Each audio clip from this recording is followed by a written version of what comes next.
Pelakon Fata Amin dijangka memfailkan semula permohonan bagi mendapatkan kebenaran memulakan prosiding komitel terhadap bekas isterinya Fazura berhubung isu hak lawatan anak tunggal mereka Nur Fatimah Aisyah selepas permohonan terdahulunya ditolak oleh Mahkamah Tinggi Syariah Selangor pada 31 Mac lalu. Perkara itu disahkan peguam yang mewakili Fata iaitu Datuk Akberdin Abdul Kadir yang menjelaskan penolakan berkenaan bukan keputusan muktamad. Sebaliknya, Hakim Syari Salihan Yatim meminta pihak Fata memperincikan beberapa aspek sebelum permohonan kebenaran secara ekspati itu difailkan semula. Menurut Akberdin, pihaknya dimaklumkan dakwaan berlaku pelanggaran perintah mahkamah sebanyak 6 kali serta Fata mengalami kesukaran bertemu anaknya. Jelasnya, beliau dimaklumkan Fazura telah melanggar perintah mahkamah sebanyak 6 kali, antaranya tidak menunaikan janji untuk memberikan hak lawatan Nur Fatimah kepada bapanya dengan alasan berada di London.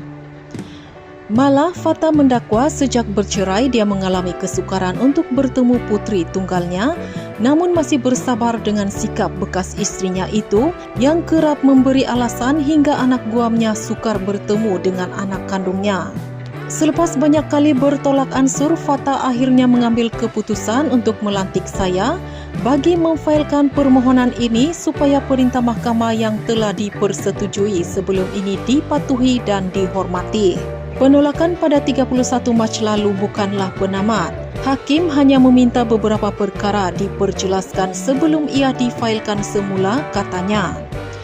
Akberdin turut menjelaskan walaupun hak penjagaan penuh diberikan kepada Fazura, Fata masih mempunyai hak lawatan termasuk bermalam 2 kali sebulan serta pertemuan sebanyak 3 kali seminggu. Namun hak tersebut didakwa sering terhalang oleh pelbagai alasan setiap kali Fata ingin meluangkan masa bersama anaknya, sekaligus mendorong beliau mengambil keputusan undang-undang bagi menuntut hak sebagai seorang bapa. Pihak kami akan fail semula dalam masa terdekat kerana Fata sudah cukup bertolak ansur selama ini. Kali ini dia mahu mahkamah menentukan apa yang terbaik untuk menuntut haknya sebagai bapa kepada Nur Fatimah.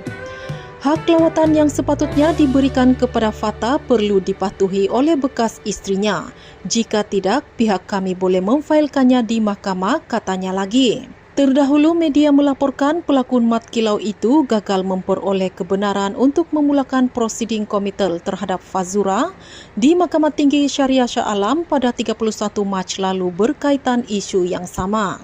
Peguam Syari yang mewakili Fazura iaitu Fakrul Azman Abu Hassan turut mengesahkan perkara tersebut dan memaklumkan bahawa permohonan ekspati telah dibuat atas dakwaan pelanggaran perintah mahkamah berhubung hak lawatan anak. Prosiding komitel itu boleh membawa kepada hukuman penjara sekiranya terbukti berlaku pelanggaran terhadap perintah mahkamah. Untuk rekod, pasangan selebriti ini sah bercerai talak 1 pada 7 Oktober 2024 di Mahkamah Rendah Syariah Petaling Subang Bestari selepas 7 tahun mendirikan rumah tangga.